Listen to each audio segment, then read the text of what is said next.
Vikramshila IAS coaching institute 14 बीघा ऋषिकेश। मध्यकालीन इतिहास कर रहे थे हम लोग। आज हमारा टॉपिक है हिंदू यानी भारतीय इस्लामी संस्कृति। हिंदू इस्लामी संस्कृति या भारतीय इस्लामी संस्कृति। उसमें सबसे पहले काम क्या करना है, आपने कुछ रचनाएं, जो महत्वपूर्ण रचनाएं हैं वो याद करनी है। उसके बाद आपने कुछ इमारतें याद करनी है।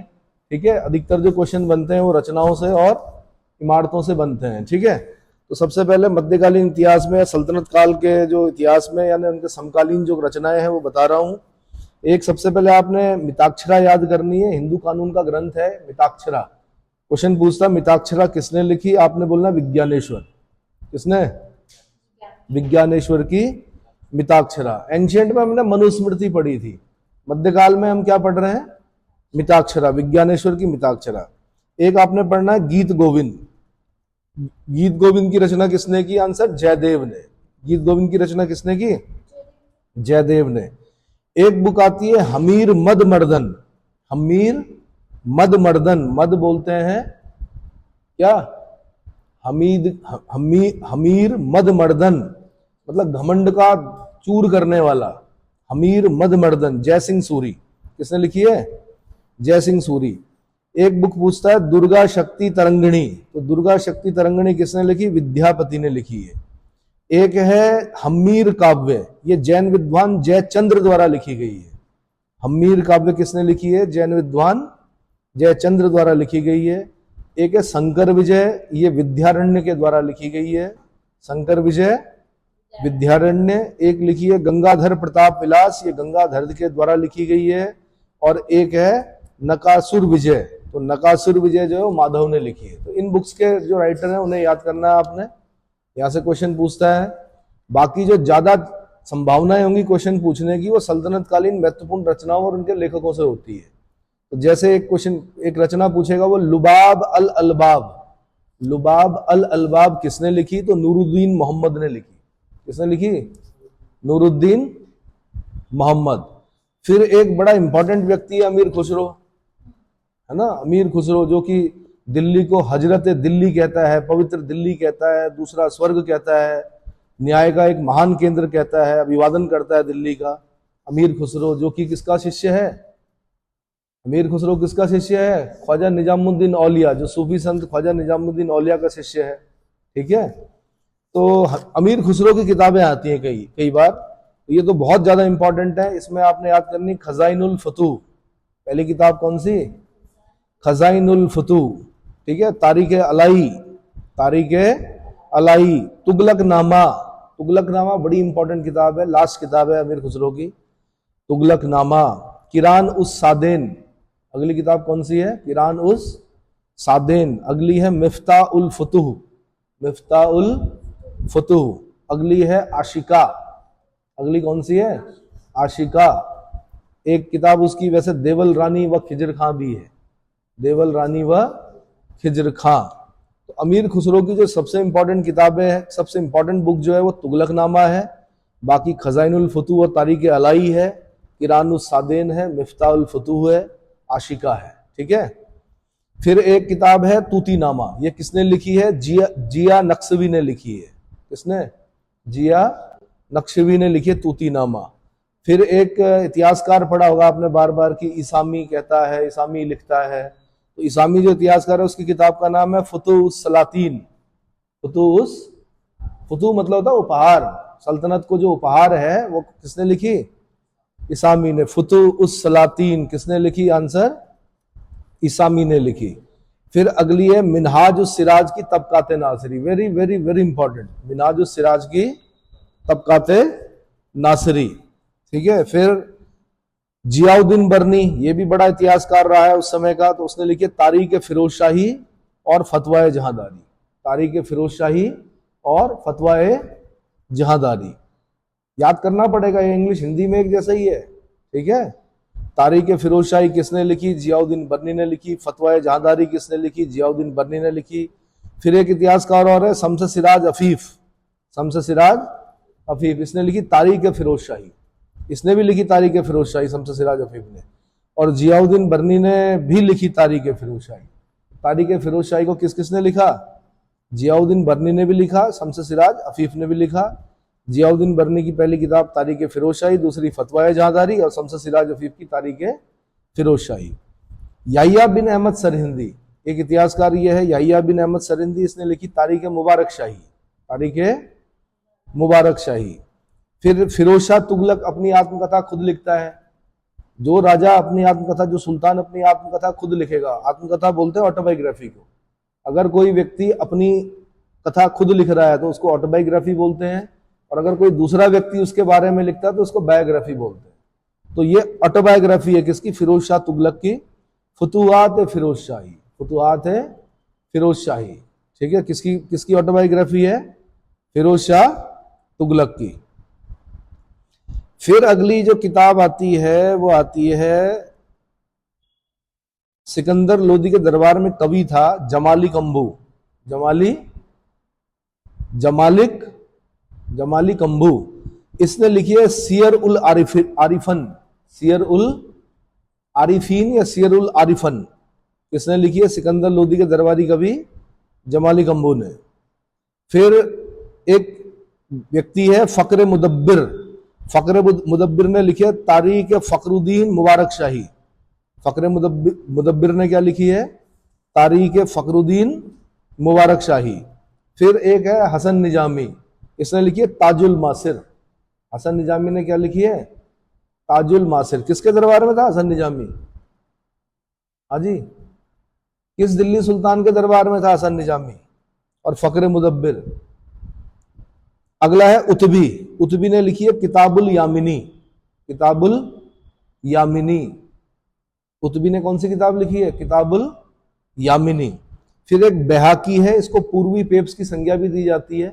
पेप्स एक विद्वान थे, पश्चिम के थे, तो पेप्स के साथ तुलना करते हैं। बैहाकी की पूर्वी पेप्स कहते हैं इन्हें, बैहाकी। इसने लिखी है तारीख सुबुक्तगीनी, तारीख सुबुक्तगीनी है, तारीख सुबुक्तगीन। इतना समझ में आ गया? ठीक है। अब ये मैंने पूछा आपसे कि हसन निजामी, कुतुबुद्दीन ऐबक और फक्र मुदब्बिर, ये भी कुतुबुद्दीन ऐबक के दरबार में निवास करते थे दोनों, ठीक है। तो फक्र मुदब्बिर की तारीख फखरुद्दीन मुबारक शाही और हसन निजामी की ताजुल मासिर।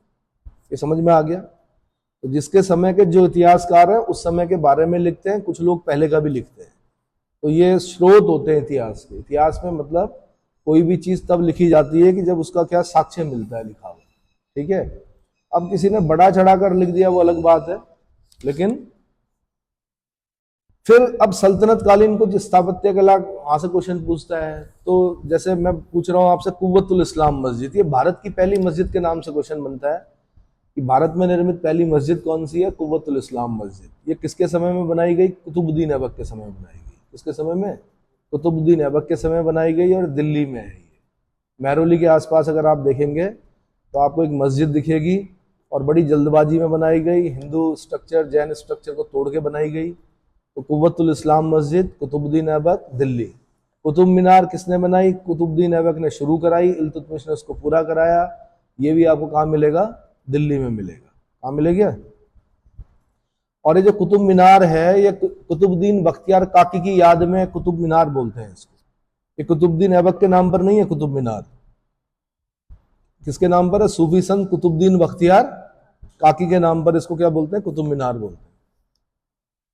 ऐसे ही अगर अजमेर जाएंगे वहां पर 2.5 दिन का झोपड़ा है। 2.5 दिन का झोपड़ा कुतुबुद्दीन ऐबक ने बनाया। ये अजमेर राजस्थान में है। तो कुतुबुद्दीन ऐबक के समय में मेन जो चीजें हैं वो कुव्वतुल इस्लाम मस्जिद, कुतुब मीनार और 2.5 दिन का झोपड़ा।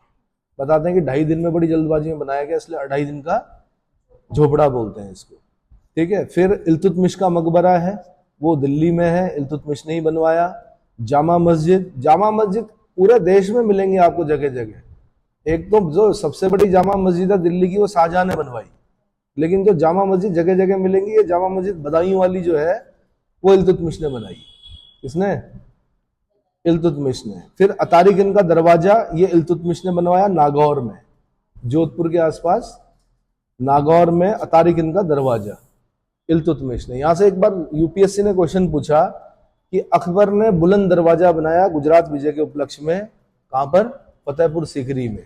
ये किसकी नकल थी? ये इसी दरवाजे की नकल थी। इल्तुतमिश बहुत पहले बनवा चुका था अतारिकिन का दरवाजा का नागौर में, लेकिन ये छोटा है, बुलंद दरवाजा बहुत बड़ा है। अकबर के पास ज्यादा धन था, ज्यादा संसाधन थे, तो उसने बड़ा बनवाया, क्या, बुलंद दरवाजा,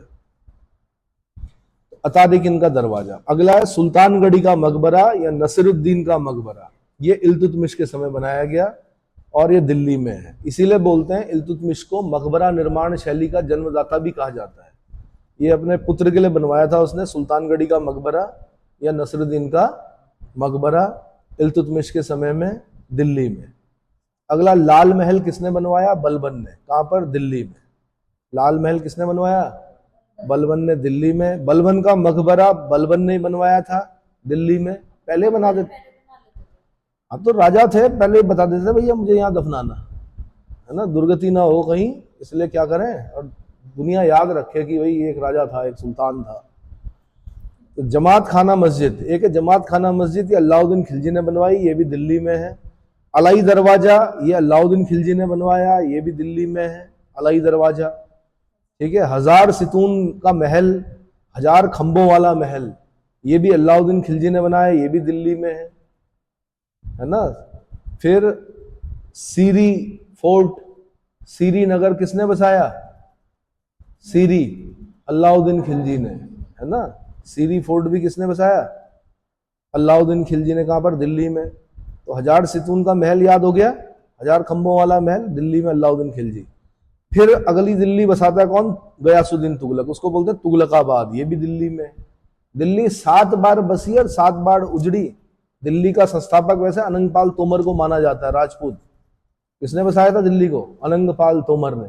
बाद में दिल्ली राजनीति का केंद्र बना रहा, 7 बार बसी, 7 बार उजड़ी। एक दिल्ली ये भी है, कौन सी? तुगलकाबाद, गयासुद्दीन तुगलक ने बसाई दिल्ली में। गयासुद्दीन तुगलक का मकबरा ये भी नई दिल्ली में ही है, गयासुद्दीन ने बनाया मतलब। आदिलाबाद का किला ये मोहम्मद बिन तुगलक ने बनवाया। आदिलाबाद का किला किसने बनाया? मोहम्मद बिन तुगलक ने, नई दिल्ली में। जहांपना नामक नगर किसने बसाया?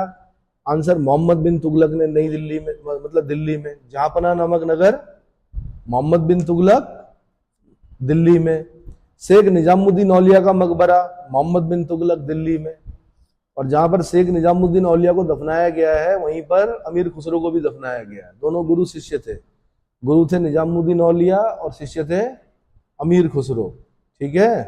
तो जैसे गुरु जी की मृत्यु हुई उसके कुछ एक दिन बाद ही शायद अमीर खुसरो की भी मृत्यु हो गई गुरु जी के साथ साथ। अगला फिरोज शाह का मकबरा, फिरोज शाह तुगलक, दिल्ली में। खाने जहां तेलंगानी का मकबरा, तो जूना शाह खाने जहां, ये प्रधानमंत्री था फिरोज शाह तुगलक का। तो खाने जहां तेलंगानी का मकबरा, तेलंगाना का रहने वाला होगा इसलिए तेलंगानी बोलते हैं इसको। खाने जहां तेलंगानी का मकबरा दिल्ली में, किसके समय में? फिरोज शाह तुगलक के समय में। किसके समय में? काली मस्जिद, जूना शाह खाने जहां, प्रधानमंत्री फिरोज शाह तुगलक, दिल्ली में। काली मस्जिद किसने बनाई? फिरोज शाह तुगलक के समय में। जूना शाह खाने जहां तेलंगानी, जो कि फिरोज शाह तुगलक का प्रधानमंत्री था, ये भी दिल्ली में।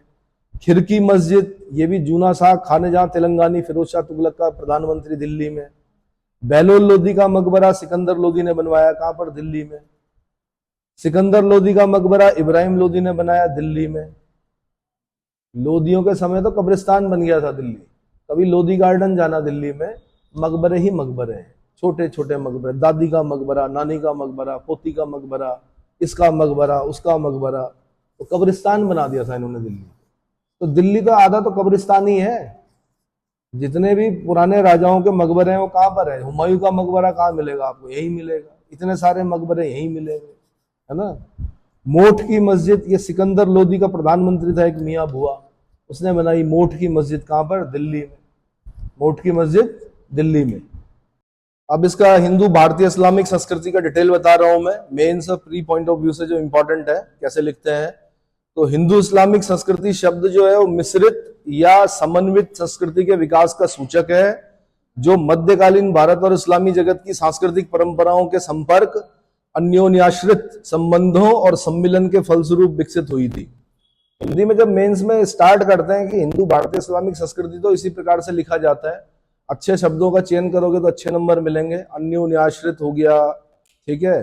जैसे बोला उसने कि अन्योन्याश्रित संबंधों, यानी एक दूसरे पर जो संबंध आश्रित होते हैं, एक दूसरे पर संबंध आश्रित होते हैं, मतलब दोनों का प्रॉफिट होता है जिसमें, ठीक है।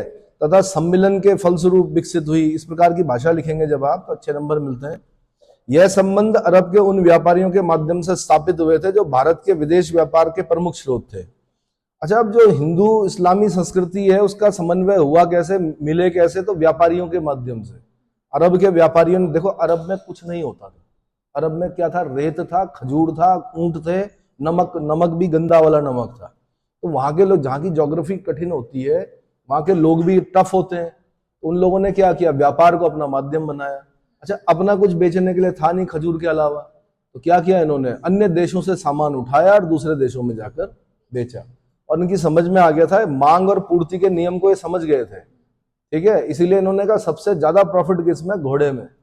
घोड़े लाए वो मध्य एशिया से, घोड़े पकड़ के वहां से फिर कहाँ लेके आए, भारत में बेचे। दक्षिण भारत में तो आपको पता है कि कई राजा ऐसे जो अरबों के साथ क्या करते हैं, उनका एक व्यापार नहीं बोलते हैं, सारे घोड़े हमें ही बेचो, यानी दक्षिण भारत के राजा बोलते हैं कि औरों को मत बेचना, हमें ही बेचो सारे के सारे घोड़े। यानी इतना पैसा था किसके पास, दक्षिण भारत के पास, है ना। मैंने कहा यह संबंध जो है अरब के उन व्यापारियों के माध्यम से स्थापित हुए थे जो भारत के विदेश व्यापार के प्रमुख स्रोत थे। हिंदू धर्म तथा इस्लाम की सांस्कृतिक परंपराओं के समेकन से मिश्रित या हिंदू इस्लामी संस्कृति का जन्म हुआ। दक्षिण भारत में जो इस्लाम है वो बहुत पहले आ गया, मुस्लिम लोग जो है बहुत पहले आ गए, अरब लोग जो है। इसीलिए आज भी दक्षिण भारत में जो हिंदू मुस्लिम हैं उनके बीच में, उनकी परंपराओं में ज्यादा डिफरेंस नहीं दिखता है, मतलब कट्टरपन नहीं है। हाँ, कुछ एक अपवाद हैं, अगर आप उन अपवादों को छोड़ दें तो कभी दंगे नहीं हुए दक्षिण भारत में।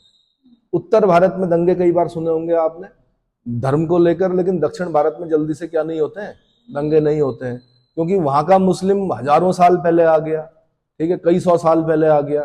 तो जो संस्कृतियां हैं वो क्या हो गई, मिक्स हो गई। एपीजे कलाम कहते हैं कि हम जब सुबह स्कूल जाते थे तो मंदिर का प्रसाद खाते हुए जाते थे। जब ऐसा होगा तो तब फिर कोई भी दिक्कत नहीं होगी। और जो हिंदू हैं वहां के, वो भी क्या है, मुस्लिम धर्म में क्या करते हैं, मतलब जो उनके त्योहार होते हैं उसमें भाग करते हैं, प्रतिभाग करते हैं, ठीक है, कोई दिक्कत नहीं है। इतना समझ में आ गया। खान पान लगभग समान है दक्षिण भारत में, ठीक। तो हिंदू धर्म तथा इस्लाम की सांस्कृतिक परंपराओं के समेकन से मिश्रित या हिंदू इस्लामी संस्कृति का जन्म हुआ। मध्यकालीन हिंदू तथा मुस्लिम संतों ने दो संप्रदायों के बीच भाईचारा बनाए रखने के अपने प्रयासों द्वारा सांस्कृतिक विकास में अत्यधिक योगदान दिया। इन्होंने, हिंदू संतों ने और मुस्लिम संतों ने। आगे चल के पढ़ेंगे आप, इवन सिख धर्म में जो गुरु नानक देव हैं उनके भी उद्देश्यों में पहला उद्देश्य यही था, हिंदू मुस्लिम एकता। क्या था, हिंदू मुस्लिम एकता। वो तो पांचवें सिख गुरु अर्जुन देव को मृत्युदंड दे दिया जहांगीर ने, बाद में गुरु तेग बहादुर जी को मृत्युदंड दे दिया औरंगजेब ने, है ना। तो जहांगीर के समय से मुगल सिख संबंध क्या हो गए, खराब हो गए। समझ में आ गया। हालांकि जो गुरु अर्जुन देव थे उनको मृत्युदंड देने का कारण जो था वो राजनीतिक था, गुरु तेग बहादुर जी को मृत्युदंड देने का कारण धार्मिक था। इतना समझ में आया। तो दक्षिण भारत के जो हिंदू और मुस्लिम संत हैं उन्होंने दोनों संप्रदायों के बीच में भाईचारा बनाए रखने के अपने प्रयास द्वारा सांस्कृतिक विकास में अत्यधिक योगदान दिया। विद्वता और साहित्य के क्षेत्र में भी दोनों संप्रदाय एक दूसरे से प्रभावित हुए। मुस्लिम विद्वानों ने हिंदू दर्शन और विज्ञान जैसे योग शास्त्र, वेदांत, चिकित्सा शास्त्र, ज्योतिष शास्त्र जैसे विषयों का अध्ययन किया। पारंपरिक भाषा विषयक आदान प्रदान हिंदी के विकास में परिलक्षित हुआ, जिसके आधार पर अंततः उर्दू का जन्म हुआ। उर्दू का जन्म जो माना जाता है वो दक्षिण में ही माना जाता है। जवान हिंद भी बोलते हैं इसको। और वैसे ये क्या थी, कैंप लैंग्वेज थी, सैनिकों के द्वारा बोली जाने वाली। जब सैनिक क्या करते थे, कहीं पर अपना टेंट वेंट, हाँ, शिविर लगाते थे, तो शिविर की भाषा है कौन, उर्दू, ठीक है। चलो जी, अमीर खुसरो ने दिल्ली को हजरत दिल्ली, ये आईएएस का क्वेश्चन है कि दिल्ली को हजरत दिल्ली या पवित्र दिल्ली और दूसरा स्वर्ग और न्याय का एक महान केंद्र किसने कहा है, अमीर खुसरो को, अमीर खुसरो ने कहा है। ये अमीर खुसरो जो है ये, इसका जन्म पटियाली उत्तर प्रदेश में हुआ था। ये उत्तर प्रदेश वालों ने क्वेश्चन पूछा कि अमीर खुसरो का जन्म कहाँ हुआ था। पटियाला नहीं बोल रहा हूं मैं, पटियाली उत्तर प्रदेश में हुआ था। कहां पर, पटियाली उत्तर प्रदेश में हुआ था। और अमीर खुसरो दिल्ली को क्या बोलता है, हजरत दिल्ली। अमीर खुसरो निजामुद्दीन औलिया का शिष्य है। दोनों के मकबरे जो हैं दिल्ली में अगल बगल दफनाया गया है। गुरु के कुछ घंटों बाद या कुछ दिन बाद अमीर खुसरो की भी मृत्यु हो गई थी, इसलिए दोनों गुरु शिष्य को क्या किया गया है, निजामुद्दीन औलिया के मकबरे में दफनाया गया अमीर खुसरो को। ठीक है, अपने आप को तोता हिंद बोलता था मैं हिंद का तोता हूं। क्या हूं मैं? हिंद का तोता हूं। ये वही आदमी है जिसने तबले का आविष्कार किया। ठीक है, ढोल और मृदंग को मिलाकर उसने तबला बनाया और ईरानी तंबूर और भारतीय वीणा को मिलाकर सितार का आविष्कार किया। किसने? अमीर खुसरो ने। इतना समझ में आ गया। और अलाउद्दीन खिलजी के समय देखा होगा आपने, पिक्चरों में देखा होगा, अमीर खुसरो रहता है साथ में। समकालीन इतिहासकारों के अनुसार हिंदू राजकीय सेवाओं में सेवारत थे और वे महत्वपूर्ण पदों पर आसीन थे। सुल्तान मोहम्मद बिन तुगलक ने श्रीराज नामक हिंदू को अपना वजीर नियुक्त किया था। ये सेकुलर था। मोहम्मद बिन तुगलक विद्वान था, सभी सुल्तानों में सबसे ज्यादा पढ़ा लिखा था, बहुत सारे सब्जेक्ट का ज्ञाता था। ठीक है, और साथ में सेकुलर था। होली का त्योहार विशेष रूप से मनाता था बड़े हर्षोल्लास के साथ। साथ में उसने हिंदुओं को भी बड़े ऊंचे पद दिए। तो श्रीराज नामक हिंदू को अपना वजीर बनाने वाला दिल्ली सुल्तान कौन था? आंसर मोहम्मद बिन तुगलक था। ईरान के फारसी कवि हाफिज सिराजी ने खुसरो को तूतिए हिंद की उपाधि दी थी। तो खुसरो बोलता था कि मैं हिंद का तोता हूं, लेकिन सबसे पहले किसने बोला खुसरो को? हाफिज सिराजी ने बोला। ईरान का फारसी कवि था। ईरान मतलब फारस। फारस का फारसी कवि हाफिज सिराजी ने क्या कहा खुसरो को? तूतिए हिंद कहा था। संगीतकार अमीर खुसरो को नायक की उपाधि प्राप्त थी। संगीतकार अमीर खुसरो को नायक की उपाधि प्राप्त थी। ये शेरो शायरी जो है ये अमीर खुसरो ही करता है। स्टार्टिंग में स्टार्ट जो करता है कौन करता है? अमीर खुसरो। और साथ में ख्याल गायकी जो है वो भी अमीर खुसरो लेके आया। ख्याल गायकी है ना। ख्याल गायकी मतलब आपने अगर मेहंदी हसन, अहमद हुसैन, मोहम्मद हुसैन सुना है कभी? नहीं सुना है? उस्ताद मेहंदी हसन को नहीं सुना, उस्ताद इनको नहीं सुना, उस्तादों को नहीं सुना है। चलो, तो जो वो जब गाते हैं तो उससे पहले एक लंबा सा अलाप लेते हैं। अलाप लेते हैं मतलब जिसमें जिनकी समझ नहीं होती वो सो जाते हैं उसमें अलाप में। तब गाना, तब गजल शुरू होती है, तब क्या होता है, तो उसको बोलते हैं ख्याल गायकी। ठीक है, अगला भाषा और साहित्य। भाषा और दिल्ली सल्तनत का काल साहित्यिक दृष्टि से समृद्ध था। इस समय फारसी और संस्कृत भाषा के अतिरिक्त हिंदी, उर्दू और सभी प्रांतीय भाषाओं के ग्रंथ लिखे गए। ग्रंथ मैंने बता दिए आपको। विज्ञानेश्वर की मिताक्षरा बता दी, जयदेव का गीत गोविंद बता दिया, जयसिंह सूरी का हमीद मर्दन पहले मैंने बता दिया, विद्यापति का दुर्गा शक्ति तरंगिणी बता दी। ये सब आपने लर्न करना है। ठीक है, उसका संस्कृत साहित्य में अगर हम बोले तो संस्कृत साहित्य में हिंदू शासकों, मुख्यतः विजयनगर, वारंगल और गुजरात के शासकों से संरक्षण प्राप्त हुआ। विजयनगर में आपने सुना होगा कृष्णदेव राय ने क्या किया? एक तो तेलुगु भाषा में लिखा अमुक्त माल्यदा, लेकिन जो अन्य पुस्तकें हैं जामवंती कल्याणम वो संस्कृत भाषा में लिखी उसने। इसमें जामवंती कल्याणम। जामवंती कौन है? जामवंत की पुत्री है। और उषा परिणय। जामवंती कौन है? अरे भाई रामायण देखी है, एक भालू देखे हैं उसमें जामवंत जी हैं। सबसे विद्वान जो है उन सब में वो कौन है? जामवंत। उनकी पुत्री कौन है? जामवंती। भगवान राम किस युग में हुए? किस युग में हुए भगवान राम? त्रेता में हुए। त्रेता के बाद द्वापर आता है, द्वापर में भगवान कृष्ण हुए। अब कृष्ण का मतलब ये भालू जो है मरते नहीं है, इनकी आयु बहुत लंबी होती है। ठीक है, तो इनके पास एक मणि होती है। क्या होती है? उस मणि के लिए कृष्ण और जामवंत के बीच में युद्ध होता है। क्या होता है? युद्ध होता है। जामवंत जी के पसीने छूट जाते हैं। जामवंत जी कहते हैं मुझे युद्ध में कोई हरा ही नहीं सकता भगवान राम के अलावा, तुम कौन हो? कृष्ण बोलते हैं कि भाई मैं अवतार हूं, अगला अवतार। क्या हूं? तो तब जामवंत बोलते हैं कि मेरी पुत्री के, आपको मैं मणि दे देता हूं लेकिन मेरी पुत्री के साथ विवाह करना होगा। वो पुत्री कौन है? जामवंती। रीच कन्या जो है वो कौन है? जामवंती। समझ में आ गया? नाटक वाटक देखते रहा करो भाई, उससे पता चलता है थोड़ा बहुत, है ना, मेथोडोलॉजी क्या है पुराने जो। और एक आपका उषा परिणय है। उषा मैंने बता दिया, उषा जो है बाणासुर की पुत्री है और अनिरुद्ध जो है पौत्र है किसका? भगवान कृष्ण का। दोनों दुश्मन हैं। कौन भाई? बाणासुर जो है असुर है और कृष्ण जो है वो क्या है? भगवान है, देव है। तो दोनों के बीच में शत्रुता है, लेकिन बच्चों के बीच में प्रणय प्रसंग हो जाता है। और सिर्फ क्या करके उषा की सहेली एक चित्र बनाती है, उस चित्र से प्रेम हो जाता है किसको? उषा को। और वो चित्र पता किया जाता किसका है, तो पता चलता वो अनिरुद्ध का है। अनिरुद्ध कौन है? भगवान कृष्ण का पौत्र है। अब ये समस्या उत्पन्न होती है कि विवाह कैसे होगा। तो उन दोनों का विवाह जो होता है उत्तराखंड में हुआ। कहां पर? उषा मठ, ओंकारेश्वर मंदिर, उखी मठ के ओंकारेश्वर मंदिर में आज भी वो वेदी है जहां पर उषा और अनिरुद्ध का विवाह हुआ। क्या हुआ? ये उत्तराखंड में पढ़ते हैं हम लोग। उखी मठ सुना है? कहाँ है उखी मठ? रुद्रप्रयाग जिले में। क्या है वहां की विशेषता? नंबर 1 ओंकारेश्वर मंदिर है, नंबर 2 केदारनाथ और मद महेश्वर दोनों का शीतकालीन निवास है। 6 महीने भगवान केदारनाथ कहाँ रहते हैं? उखी मठ में रहते हैं। यानी उत्तराखंड की परंपराएं ये हैं कि जो देवता होते हैं यहाँ पर बहुत बड़ी मूर्तियां नहीं होती हैं, क्योंकि इधर से उधर शिफ्ट करने में क्या होता है? दिक्कत होती है। तो आपने देखा होगा कंडी में ले जाते हैं किनको? भगवान शिव को। चांदी के बने हुए हैं, सोना वोना सब चढ़ा होता है उन पर। उनको लेकर क्या करते हैं? 6 महीने जब बर्फ में दब जाता है केदारनाथ का मंदिर, 6 महीने वो कहां पर रहता है? ओंकारेश्वर मंदिर। ठीक है। पंच केदारों में दूसरे जो जो 2 केदार हैं उनका शीतकालीन निवास कहाँ है? उखी मठ में।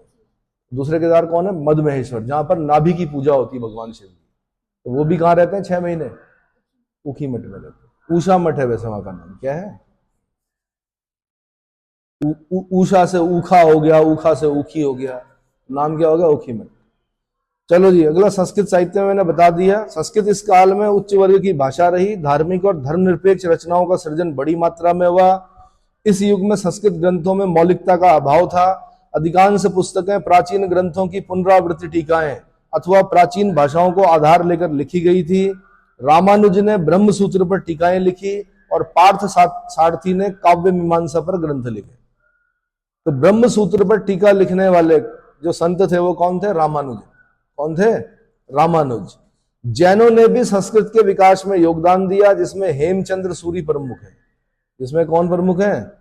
हेमचंद्र सूरी प्रमुख हैं। प्रसिद्ध फारसी कवि जामी द्वारा लिखित यूसुफ और जुलेखा की प्रेम कहानी का फारसी से संस्कृत में अनुवाद किया गया। यूसुफ और जुलेखा की प्रेम कहानी का फारसी से संस्कृत भाषा में अनुवाद किया गया। फारसी साहित्य, तुर्की सुल्तान फारसी साहित्य में रुचि रखते थे। तुर्की सुल्तान जो थे वो किसमें? फारसी साहित्य में रुचि रखते थे, जबकि मुसलमानों का अधिकांश साहित्य अरबी में लिखा गया था, जो पैगंबर की भाषा थी। पैगंबर कौन? पैगंबर मोहम्मद साहब। उनकी जो भाषा है भाई, जो मक्का मदीना में रहे हो, मक्का मदीना कहाँ है? अरब में है। इस्लाम जो है, इस्लामिक जो चीजें हैं या जो लिखा गया है वो अरबी भाषा में लिखा गया है। इसमें अरबी भाषा में लिखा गया। इवन जो कुरान है, कलमा है, वो अरबी भाषा है। ठीक है। लेकिन मैंने कहा तुर्की जो सुल्तान थे उन्होंने फारसी साहित्य में रुचि दिखाई, जबकि मुसलमानों का अधिकांश साहित्य क्या था? अरबी में लिखा गया था, जो पैगंबर की भाषा थी। फारसी विकास के लिए लाहौर पहला केंद्र था। लाहौर आज पाकिस्तान में पड़ता है। ठीक है। जल्दी आप सुनेंगे लाहौर के बारे में भी। कुछ चीजें तो सुन ली होगी आपने, बहावलपुर सुन लिया होगा, और क्या क्या सुना आपने? मरकज तैयबा मुरीद की सुन लिया होगा आपने, और सरजल सियालकोट सुन लिया होगा। सियालकोट तो इतिहास में हम कई बार पढ़ते हैं, है ना। शाकल था यहाँ का नाम पहले। क्या नाम था? शाकल। उसी को आज सियालकोट बोलते हैं, पाकिस्तान में है। ठीक है। महमूना जोया सुन लिया होगा आपने, सियालकोट में। आपने बरनाला सुन लिया होगा, भीमबर में। अब्बास सुन लिया होगा, कोटली में। ये कोटली से इन्हें वेपन्स मिलते थे आतंकियों को। ये सब ध्वस्त कर दिए गए हैं हमारी सेना के द्वारा। ठीक है। उसके लिए हम लोगों को बड़ा गर्व है अपनी सेना पर। अगला गुलपुर सुना होगा आपने, कोटली में। और सवाई नाला सुना होगा आपने, मुजफ्फराबाद में। और क्या सुना? सईदना बिलाल, मुजफ्फराबाद सुना होगा आपने। लाहौर भी सुन लोगे जल्दी, रावी नदी के तट पर है लाहौर। कभी महाराजा रणजीत सिंह की राजधानी हुआ करती थी। कौन? महाराजा रणजीत सिंह। सिखों के राजा जो थे, हिंदुस्तान के राजा थे वैसे तो, सिखों की एक सुकर चकिया नस्ल हुई, मतलब सुकर चकिया मिस्ल सुकर चकिया मिस्ल में एक राजा पैदा हुए, महाराजा रणजीत सिंह। ठीक है। जिन्होंने सिखों को क्या किया? इकट्ठा किया, और बहुत बड़ी शक्ति के रूप में सिख जब हमें दिखाई देते हैं, ठीक है, जो कि अफगानों से क्या करते हैं? टक्कर लेते हैं। उनकी राजधानी थी कभी कहाँ? लाहौर में। समझ में आ गया? चलो जी, तो लाहौर पहला केंद्र था फारसी विकास का। दिल्ली सुल्तानों ने इस भाषा के विकास के लिए अनेक शिक्षण संस्थाएं खोली, पुस्तकालय स्थापित किए। सबसे महत्वपूर्ण राजकीय पुस्तकालय जलालुद्दीन द्वारा स्थापित कराया गया था, जिसका अध्यक्ष अमीर खुसरो था। जिसका अध्यक्ष कौन था? अमीर खुसरो था। बलबन का पुत्र मोहम्मद तथा अलाउद्दीन खिलजी ने अपने समय के प्रसिद्ध विद्वान अमीर खुसरो तथा मीर हसन दहलवी को संरक्षण प्रदान किया। मोहम्मद बिन तुगलक के समय में बदरुद्दीन मोहम्मद फारसी का श्रेष्ठ कवि था। तो थोड़ा ध्यान रखना, अमीर खुसरो और मीर हसन दहलवी किसके समय के हैं? किसके समय के? अलाउद्दीन खिलजी के समय के हैं। हालांकि अमीर खुसरो ने कई राजाओं का शासनकाल देखा, खाली अमीर खुसरो के समय नहीं रहा हो। पहले वो बलबन के बेटे के टीचर के रूप में ट्यूशन देता था। किसको? बलबन के बेटे को, मतलब प्रारंभिक शिक्षक जो है, उसकी प्रारंभिक शिक्षा जो करवाई वो किसने की? अमीर खुसरो ने। किसके? बाद में जो मेन रोल है उसका उस समय दिखता है हमें अमीर खुसरो के टाइम पे, बड़ी चटुकारिता करता है। सॉरी, अलाउद्दीन खिलजी के समय में। अलाउद्दीन खिलजी की बड़ी चटुकारिता करता कौन? अमीर खुसरो, है ना।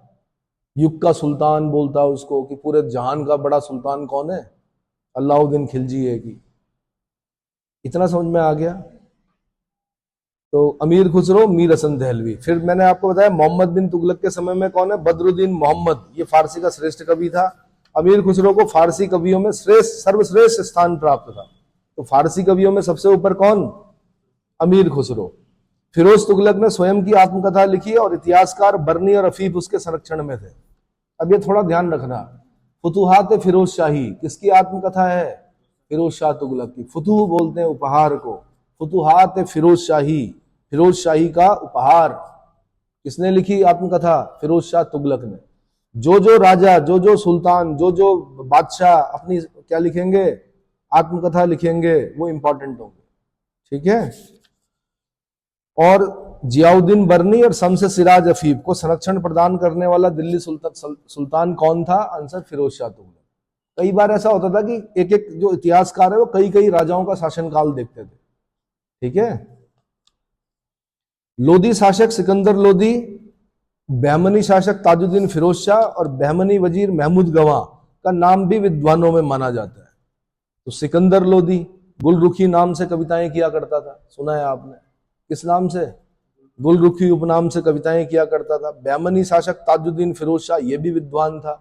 और एक जो वजीर था महमूद गवाह, ये भी विद्वान था। तो विद्वानों में गिनती होती है इनकी। आयुर्वेदिक ग्रंथ का फारसी अनुवाद फरंगे सिकंदरी और गायन विद्या के एक श्रेष्ठ ग्रंथ का अनुवाद लज्जत सिकंदरी किसके समय किया गया?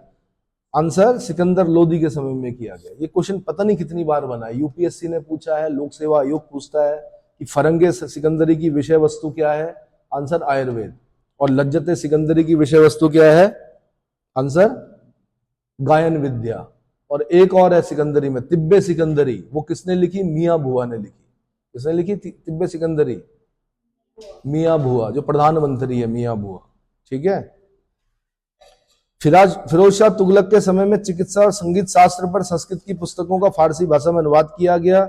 जिया नक्शवी पहला व्यक्ति था जिसने संस्कृत कथाओं की एक श्रृंखला का फारसी में अनुवाद किया, जो पुस्तक तूतीनामा के नाम से प्रसिद्ध हुई।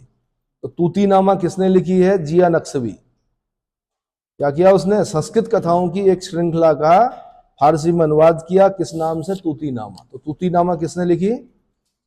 जिया नक्शवी। इसकी रचना मोहम्मद बिन तुगलक के समय में हुई थी। किसके समय में? मोहम्मद बिन तुगलक के समय में हुई थी। इतना समझ में आ गया? संस्कृत का साहित्य भी बड़ा समृद्ध है भाई। ये अलग बात है कि हमने पाश्चात्य भाषाओं को क्या कर दिया? ग्रहण कर लिया और अपनी जो देव भाषा थी उसको छोड़ दिया, वरना संस्कृत में कम है। कभी आज आप एथिक्स पढ़ रहे हो आईएएस के लिए, कभी आप नीति शास्त्र पढ़ना, कामंदक का नीति शास्त्र पढ़ना, नीति से संबंधित जो बातें कामंदक के नीति शास्त्र में मिलेंगी वो आपको कहीं नहीं मिलेंगी विश्व के अन्य उसमें। समकालीन विश्व में कहीं पर भी इतना अच्छा नहीं लिखा गया, क्योंकि वो तो वहां तो जंगली लोग थे कभी, यूरोप में और अन्य देशों में। उस जमाने में कामंदक यहाँ पर नीति शास्त्र लिख रहा है। क्या लिख रहा है? नीति की बातें लिख रहा है। कभी आप धृतराष्ट्र के समय में कौन थे भाई? विदुर। उनकी नीति पढ़िए, विदुर नीति को पढ़िए, वहां पर भी आपको क्या है। तो मैंने कहा जैसे घूम के फैशन वापस आता है ना, आज यूपीएससी में पढ़ना पड़ रहा है हमको, एथिक्स पढ़ना पड़ रहा है, नीति मतलब नीति शास्त्र पढ़ना पड़ रहा है हमको। ठीक है, लेकिन उसके सोर्सेज अगर संस्कृत से लिए गए हैं, संस्कृत से लेके देखिएगा तो आपकी समझ में आ जाएगा कि भाई नीति की बातें यहाँ सदियों से होती है।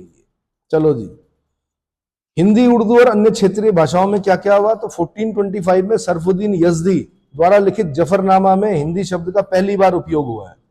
तो हिंदी शब्द का पहली बार उपयोग कहां पर हुआ? आंसर जफरनामा में। और जफरनामा किसने लिखी है? सरफुद्दीन यजदी ने लिखी है। जफरनामा किसने लिखी है? सरफुद्दीन यजदी ने लिखी है।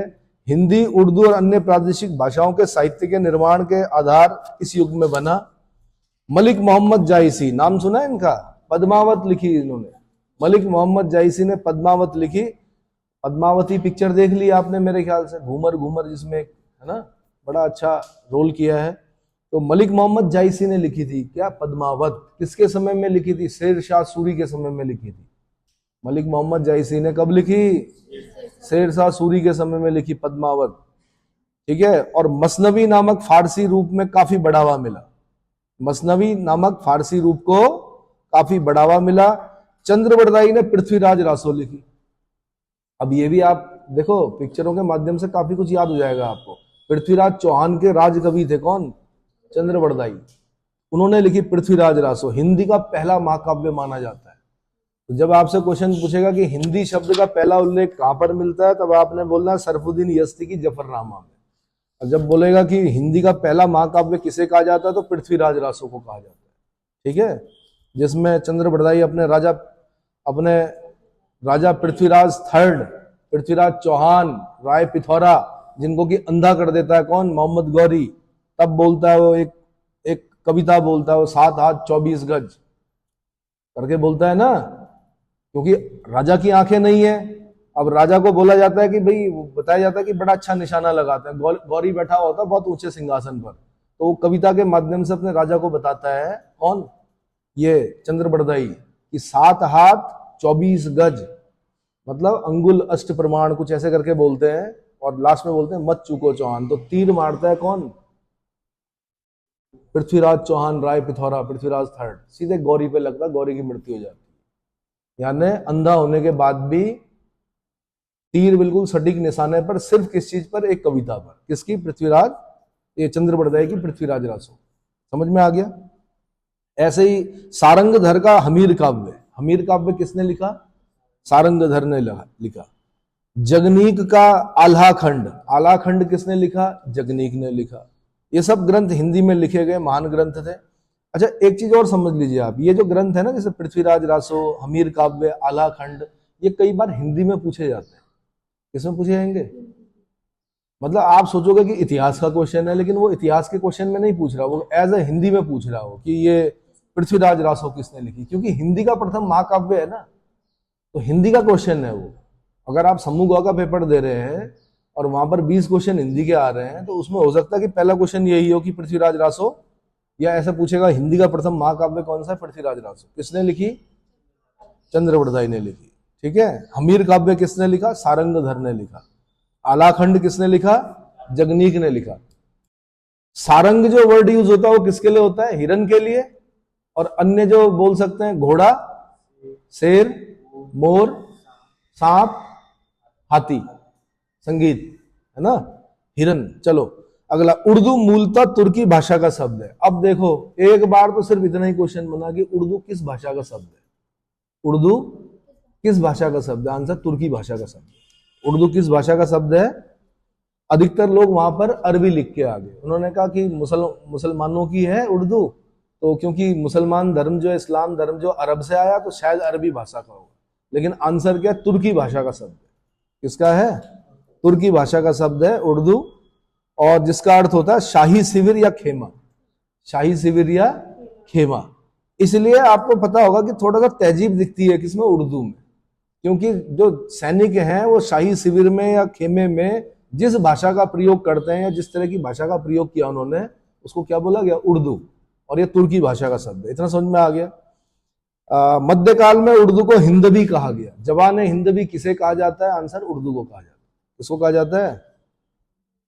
दक्षिण भारत में मिश्रित भाषा के रूप में जिस उर्दू का विकास हुआ उसे दक्कनी कहा जाता है। दक्कनी भी उर्दू का एक क्या है? नाम है। जबान हिंदवी उर्दू का नाम है, दक्कनी उर्दू का नाम है, कैंप लैंग्वेज इसका नाम है, कैंप की भाषा। कैंप की यानी शिविर की भाषा, ये भी इसी का नाम है, किसका? उर्दू का। 18वीं शताब्दी के मध्य तक उर्दू को हिंदी रेखता, बड़ा इंपॉर्टेंट, रेखता भी उर्दू का नाम है। किसका? रेखता, ये भी किसका नाम है? उर्दू का नाम है। मिश्रित भाषा मतलब होता है रेखता का, तथा दक्कनी के रूप में पुकारा जाता रहा, और आम लोग उर्दू को हिंदुस्तानी या दक्कनी ही पुकारते थे। आम लोग क्या करते थे? हिंदुस्तानी या दक्कनी ही पुकारते थे। तो उर्दू या रेखता के दो बड़े विद्वान सुने होंगे आपने, एक असदुल्ला खां गालिब, जो कि बहादुर शाह जफर के समकालीन है। किसके समकालीन है? बहादुर शाह जफर के समकालीन है। आगरा की गलियों में गालिब का आज भी नाम लिया जाता है। तो गालिब को, मैंने कहा गालिब बहुत कठिन लिखते थे, गालिब की चीजें समझ में जल्दी से आती नहीं थी, लेकिन बहुत ऊपर की बात लिखते थे। ठीक है, अब जब किसी ने प्रशंसा की नहीं तो गालिब ने खुद ही अपनी प्रशंसा की, और वो कहां? बहादुर शाह जफर के दरबार में जाकर अपनी प्रशंसा कर दी कि हैं और भी दुनिया में सुखनवर बहुत अच्छे, कहते हैं कि गालिब का अंदाज बयां, और गालिब का बयां करने का अंदाज जो है वो क्या है? अलग ही है। ठीक है, तो बड़े लोग नाराज भी हुए कि बताओ, दरबार में ये अपनी तारीफ खुद ही कर रहा है कि कौन? गालिब। हैं और भी दुनिया में सुखनवर बहुत अच्छे, कहते हैं कि गालिब का अंदाज बयां। और चलो जी, गालिब का जमाना चला गया, गालिब मरने के बाद ज्यादा फेमस हुआ। उसके बाद बहुत समय बाद फिर एक मीर हुआ। कौन हुआ? मीर। अब उसको भी नहीं समझ पाए लोग उर्दू में, तो फिर क्या हुआ? मीर को भी लिखना पड़ा कि रेखते, रेखते मतलब रेखता बोलते हैं उर्दू को, रेखते के तुम ही उस्ताद नहीं हो गालिब, कहते हैं अगले जमाने में कोई मीर भी था। कई बार ऐसा होता ना, आदमी इंटेलेक्चुअल होता है, उसको दुनिया समझ नहीं पाती, तो अब अपनी इंटेलिजेंस, अपनी उसको कैसे पेश करें? तो अपने कुछ लेखन से ही क्या कर देते हैं? अपनी तारीफ कर देते हैं। जैसे बोलते हैं अपने मुंह मियाँ मिट्ठू होना। अपने मुंह मियाँ मिट्ठू होना मतलब अपनी तारीफ स्वयं ही करना। समझ में आ गया? चलो जी, तेलुगु भाषा का विकास कैसे हुआ? तेलुगु भाषा का विकास विजयनगर साम्राज्य में हुआ। कहां पर हुआ? विजयनगर साम्राज्य में हुआ। और मराठी भाषा का जो विकास हुआ बहमनी और बीजापुर राज्य में हुआ, क्योंकि बहमनी जो साम्राज्य है वो मराठा वाला, जो महाराष्ट्र वाला क्षेत्र है वहीं पर था बहमनी साम्राज्य। तो मराठी भाषा का विकास जो हुआ बहमनी और बीजापुर, बहमनी से टूटा हुआ एक छोटा राज्य है कौन? बीजापुर, आदिल शाही, वहां पर हुआ। चलो जी अगला, बंगाल के नुसरत शाह ने महाभारत और रामायण का बंगाली भाषा में अनुवाद कराया। उसी के संरक्षण में मालाधर बसु ने श्री कृष्ण विजय नाम से भागवत का बांग्ला भाषा में अनुवाद किया। भाई कई बार ऐसा होता है ना, आप अगर संस्कृत में ही बोलते रहे हर स्टेट में तो लोगों की समझ में कैसे आएगा, तो इसलिए अनुवाद कराए जाते हैं। रामायण को बंगाल के लोगों ने तब समझा जब उसका बंगाली में अनुवाद हुआ। और बंगाली रामायण मैंने बता रखा आपको, कृतिवास ने लिखी है। किसने लिखी है? तमिल रामायण कम्बन ने लिखी है। तमिल लोगों की समझ में रामायण कब आया? जब कम्बन ने लिखा तमिल रामायण। ठीक है, ऐसे ही महाभारत का बंगाली में अनुवाद किसके समय हुआ? तो नुसरत शाह के समय हुआ, बंगाल के नुसरत शाह के समय हुआ। मालाधर बसु ने नुसरत शाह के समय में श्री कृष्ण विजय नाम से भागवत, श्रीमद् भागवत है ना, का बांग्ला भाषा में अनुवाद किया। कृतिवास ने बांग्ला भाषा में रामायण तथा काशी रामदास ने बांग्ला भाषा में महाभारत का अनुवाद किया। कृतिवास के रामायण को बंगाल का बाइबल कहा जाता है। अब अंग्रेज लोग बोलते हैं कि बंगाल का बाइबल कौन है? आंसर कृतिवास का रामायण, बांग्ला रामायण। ठीक है, अब ये दोनों क्वेश्चन यूपीएससी के रहे हैं कि बांग्ला रामायण किसने लिखी? कृतिवास ने। और पूछेगा कि तमिल रामायण किसने लिखी? महर्षि कंबन ने लिखी। किसने लिखी? महर्षि कंबन ने लिखी। इतना समझ में आ गया? अब उस जमाने में फिर संगीत कला के बारे में क्या हुआ, संगीत कला का विकास कैसा था उस समय? तो इस्लाम धर्म में संगीत कला वर्जित है। इस्लाम में कुछ चीजें हराम है। नंबर 1 संगीत, नंबर 2 शराब, नंबर 3 हज जो करना है वो अपने पैसे से करना है। हज बोलते हैं मक्का मदीना की जो यात्रा होती है, कोई भी दुनिया का कोई भी मुसलमान होगा एक बार मक्का जरूर जाएगा, उसको बोलते हैं हज करना। क्या करना? हज। कहां जा रहे हैं जी? हज पर जा रहे हो। जीवन में एक बार हज करना जरूरी है किसी भी मुस्लिम को, और वो अपने ही पैसों, अपने कमाए गए पैसों से ही करना है। समझ में आ गया? सुअर जो है वो हराम है किसमें? इस्लाम में। ये अलग बात है कि जो मोहम्मद अली जिन्ना है वो पोर्क खाते थे, वाइन पीते थे। ठीक है, जितने मुगल बादशाह हैं वो सब क्या करते थे?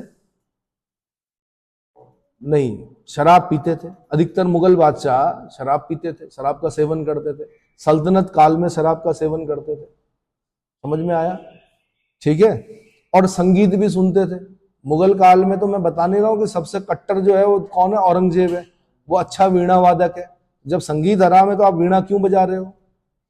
ये अलग बात है कि जनता को दिखाने के लिए वो क्या कर रहा है, जितने भी नाचने गाने वाली महिलाएं हैं दरबार में, उन सबको बोलता है कि या तो विवाह करो और या फिर ये मुल्क छोड़ के चले जाओ। दरबार नहीं, पूरा देश छोड़ के चले जाओ। साथ में जितने संगीतकार हैं उनको निकाल देता है, लेकिन अंदर ही अंदर खुद रियाज करता है। किस चीज का? वीणा का। वीणा वादक है कौन? औरंगजेब आलमगीर। इतना समझ में आया? और सूफिज्म में तो संगीत जो है वो फिर सूफिज्म जो निकला है, सूफी शब्द जो सूफी वो है, वो भी इस्लाम से ही निकला हुआ एक पंथ है। उसमें तो संगीत का एक अलग ही क्या है, अलग ही रोल है संगीत का। मतलब बिना संगीत के सूफिज्म नहीं है। वहां पर संगीत जो है वो फना उल फना में जाने का एक क्या है, माध्यम माना जाता है। फना उल फना उसको बोलते हैं कि कभी सूफिज्म की सूफियों का वो देखना आप, रात के समय में जैसे 7-8 बजे उनका गाना शुरू होता है और उसके बाद वो गुमले पहनते हैं सिर पर, और उसके बाद एक फ्रॉक सा पहनकर मतलब घूमते हैं, घूमते रहते हैं, घूमते रहते हैं, और संगीत चलता रहता है। एक स्टेज ऐसी आती है जैसे हमारे उत्तराखंड में देवता आता है ना, वैसे एक स्टेज ऐसी आती है उनकी, रात 1-1:30-2 बजे तक जब संगीत अपने चरम पर होता है तो उनका कनेक्शन टूट जाता है और उनका कनेक्शन सीधे ऊपर वाले से क्या हो जाता है, मिल जाता है। ऐसा बताते हैं, उसको बोलते हैं फना उल फना। जब उसको सुध नहीं होती किसी की भी, मेरे अगल कौन बगल कौन, मैं कहां, दैट इज कॉल्ड फना उल फना। ये यूपीएससी का क्वेश्चन, कि जब किसी सूफी को किसमें समा बोलते हैं, समा बांधना, जब संगीत चलता है तब क्या बोलते हैं उसको, समा बांधना। समा जब बन जाता है तो जब उसको सुध नहीं रहती है, बेसुध हो जाता है, तो उसको क्या बोलते हैं सूफिज्म में? आंसर फना उल फना। जब कनेक्शन सीधे कहां, ऊपर वाले से मिल जाता है ना, जिसको आप आम भाषा में हम लोग क्या बोलते हैं भाई, मैदानी इलाके हो, पहाड़ी इलाके हो, नहीं बोलते। कहीं मैदानी इलाके में बोलते हैं माता आ गई की उस पर, कौन क्या आ गई बोलते हैं ऐसा, माता आ गई। और यहाँ पहाड़ में क्या बोलते हैं, देवता आ गया, जब ढोल और दमाऊ बजता है। ठीक है, तो वैसे हर धर्म में देखेंगे आप, आदिवासी धर्मों में भी है ऐसा। तो इस्लाम धर्म में संगीत कला वर्जित है। चित्र बनाना मना है भाई, हाँ चित्र बनाना हराम है।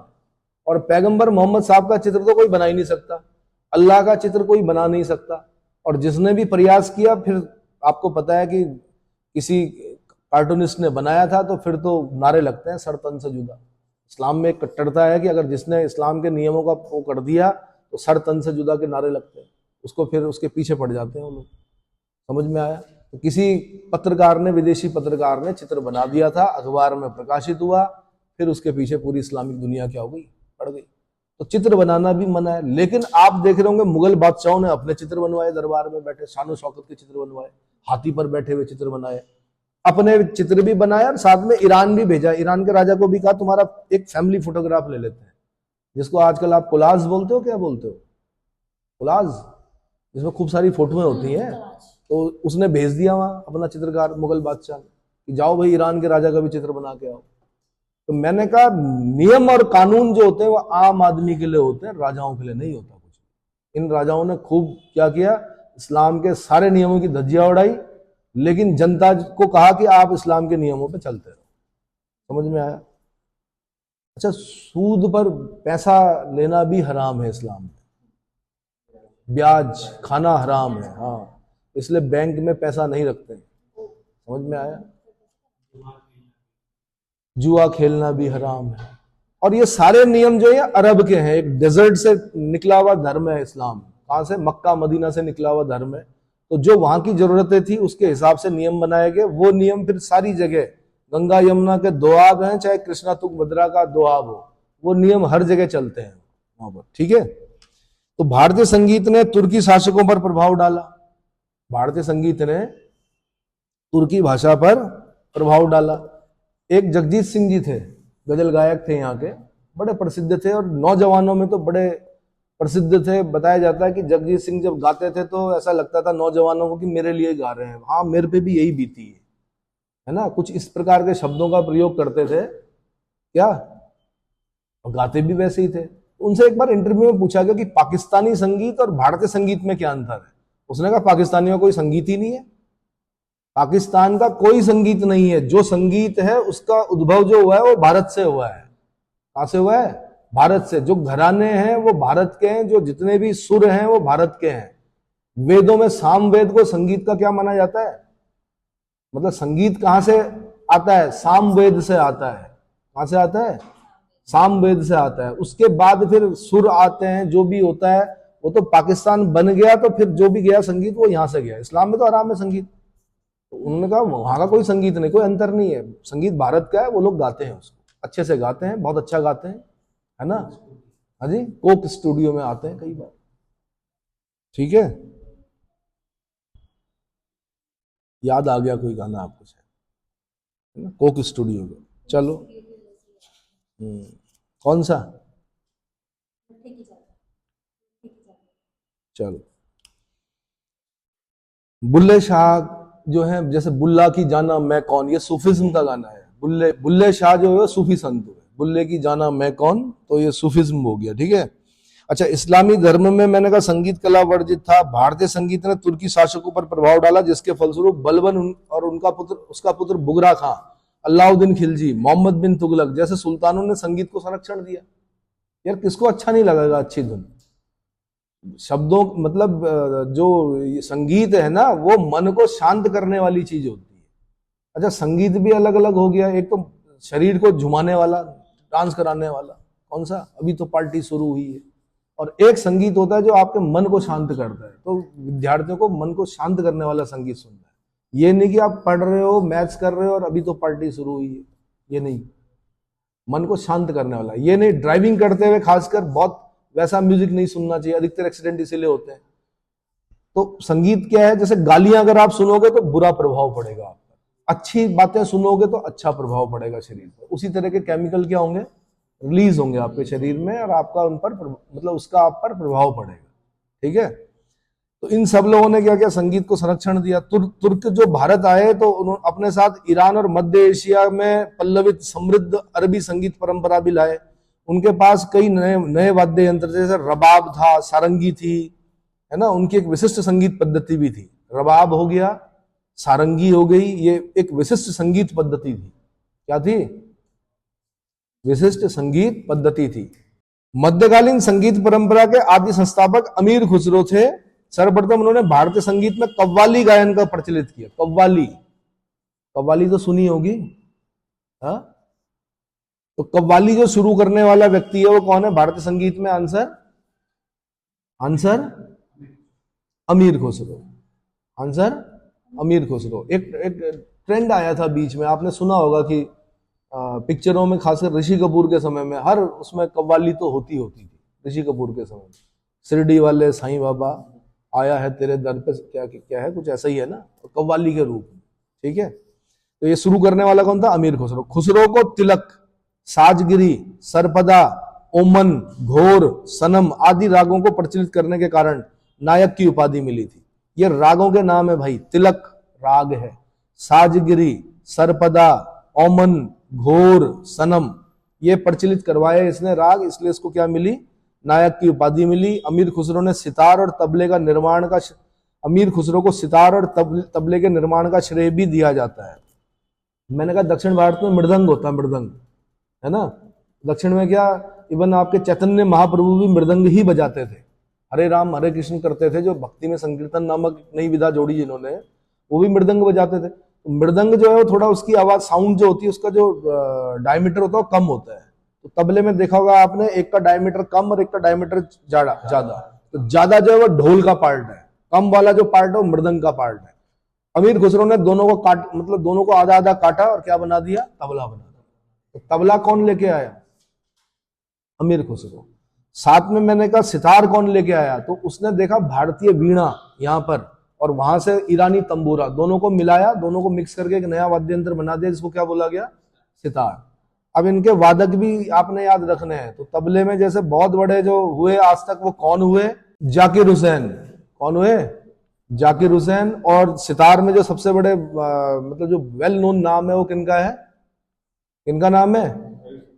अनुष्का शंकर के पिता पंडित रविशंकर, रविशंकर नहीं बोलना है भाई, पंडित रविशंकर। उनकी जो मेन अचीवमेंट्स है उनको इसलिए उन्हें पंडित बोला जाता, पंडित जात से नहीं बोला जाता उन्हें, उन्होंने जो राग जनरेट किए होंगे उसकी वजह से उनको क्या मिलती है, उपाधि मिलती, पंडित रविशंकर। ठीक है, इतना समझ में आ गया। तो कौन कौन बताया मैंने, तबले में जाकिर हुसैन और सितार में कौन, पंडित रविशंकर। अब मर्जी है आपकी, जाकिर हुसैन बनना है, जाकिर नायक बनना है। जाकिर नायक बनोगे तो मलेशिया भागना पड़ेगा, और अगर जाकिर हुसैन बनोगे तो सम्मान मिलेगा इस देश में, क्योंकि संगीत के तबले में उनका बताया जाता सानी नहीं था कोई, है ना। चलो अगला जो है,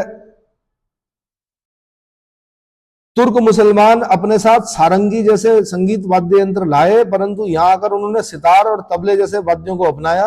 अलाउद्दीन खिलजी दक्षिण भारत के महान संगीतज्ञ गोपाल अपने दरबार में बुलाया और अमीर खुसरो को संरक्षण प्रदान किया।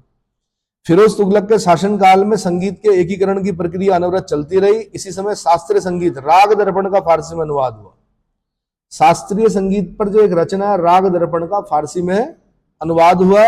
जौनपुर के सभी सरकी सुल्तान संगीत प्रेमी थे। हुसैन शाह शर्की ने राग ख्याल को भारतीय संगीत में सम्मिलित किया।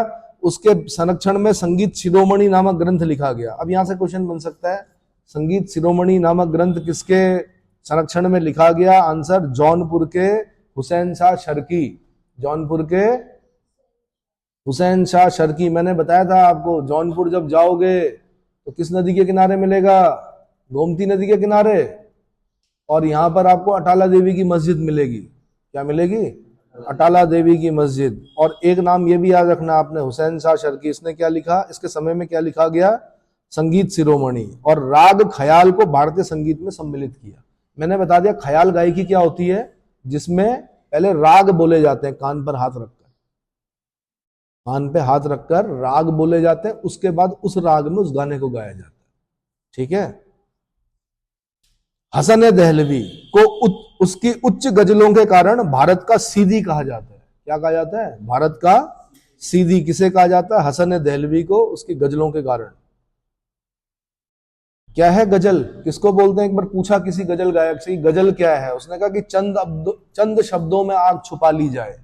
मतलब उसको गाना भी है, लेकिन शब्द भी ऐसे होने चाहिए कि आग लग जाए, जिसे बोलते हैं मनुष्य के क्या मस्तिष्क में। नहीं आया समझ में? यानी पहले जो गजल गायक होते हैं, पहले वर्डिंग पर ध्यान देते हैं, वर्ड्स को पकड़कर उसको गाया जाता है, इस तरह से पेश किया जाता है कि सामने वाला जब सुने तो उद्दलित हो जाए एकदम से। तो ये है बात की, समझ में आ गया? अच्छे वर्ड यूज किए जाए। अब ऐसे शेर होते हैं, शायरी होती है, वो भी क्या है? शेर शायरी क्या है? वो भी वही है कि जिसमें क्या चंद शब्दों में आग छुपा ली जाए। जैसे मैं एक सुन रहा था कि किसी ने कहा कि उम्र गुजरी है मांझते खुद को, उम्र गुजरी है मांझते खुद को। मुझे लगता है वो बर्तन धो रहा था, अचानक उसे कुछ लिखने का मन किया, तब लिखा उसने कि उम्र गुजरी है मांझते खुद को, साफ हुए पर चमक नहीं पाए। मतलब समझे इसका? एक आदमी अपने पर क्या करता रहा? बहुत मेहनत करता रहा, बहुत मेहनत की, साफ अच्छा नागरिक बन गया, सब कुछ बढ़िया, लेकिन वो नाम नहीं हो पाया जो होना चाहिए। उससे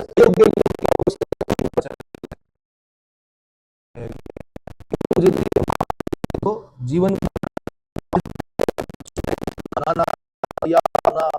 जो नियम पर चला, जो नियम होते हैं, तौर तरीके, हर चीज, खान पान अच्छा रखना, ठीक है, अध्यापन करना, लेकिन उसका नाम ही नहीं हुआ। क्या बोलेगा वो? उम्र गुजरी है मांझते खुद को, साफ हुए पर चमक नहीं पाए। चमक नहीं पाए, समझ गए? चमके कौन? हाँ जी, कई बार रील बनाने वाले चमक जाए, रील बना है ना, चमक गए। और एक सारे सुर सीख लिए उसने, बहुत अच्छा संगीतकार है, लेकिन वो उसको अचानक एक आदमी कच्चा बादाम गाता, वो पता नहीं कहां पहुंच जाता है। वही बोल रहा हूं,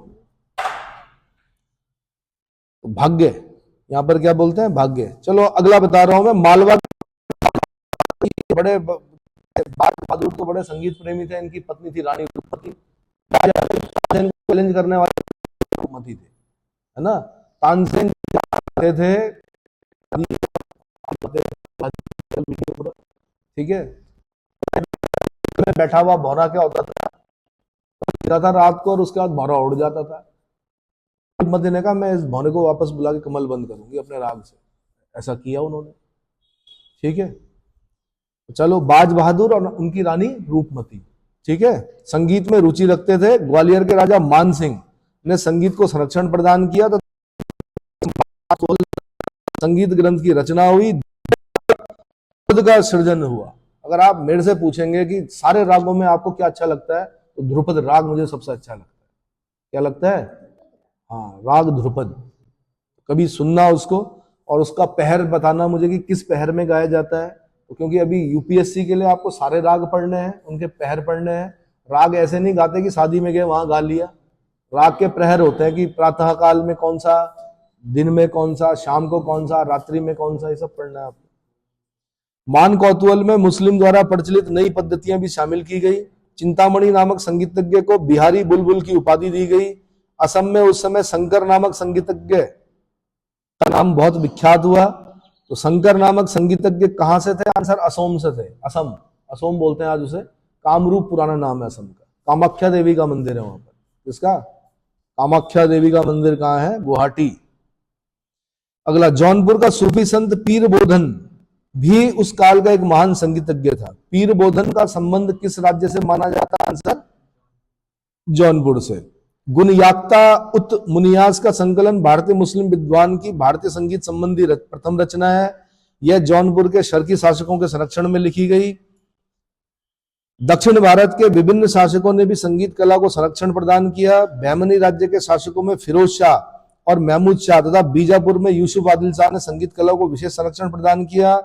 सूफी संतों ने भी सामूहिक गान की परंपरा को स्वीकार करके संगीत कला को लोकप्रिय बनाने का बहुत सहयोग दिया। इस काल में धर्मनिरपेक्ष तथा आध्यात्मिक दोनों ही प्रकार के संगीत एक श्रेष्ठ स्थिति को प्राप्त कर सके।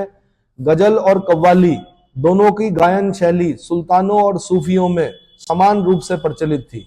गजल का संग्रह जो था वो दीवान कहलाता था। गजल का संग्रह क्या कहलाता था? दीवान कहलाता था। एक अधूरा दीवान बाबर ने भी लिखा है, पूरा नहीं कर पाया था उसको, बताया जाता है, लेकिन बाबर जो था वो मुबैयान शैली का जन्मदाता माना जाता है। और साथ में उसने एक अधूरा दीवान लिखा। तो दीवान लिखा मतलब गजलों का संग्रह, आधा अधूरा, ठीक है। मोहम्मद तुगलक भी बड़ा संगीत प्रेमी था। कहा जाता है कि उसके दरबार में 1200 गायक थे जो गाते भी थे और गाने की शिक्षा भी देते थे। 1200 गायक। लोधी वंश के राज्यकाल में भारतीय संगीत में पुनः करवट ली। इस काल में जनता में संगीत के प्रति काफी उत्साह था। इसी काल में अनेक मुस्लिम कलाकार पैदा हुए। बंगाल के चैतन्य महाप्रभु ने संकीर्तन शैली या कीर्तन शैली को जन्म दिया, जो उत्तर भारत में भी लोकप्रिय हो गई। इतना समझ में आ गया? इसके बाद मैं चित्रकला के बारे में बताऊंगा अगले लेक्चर।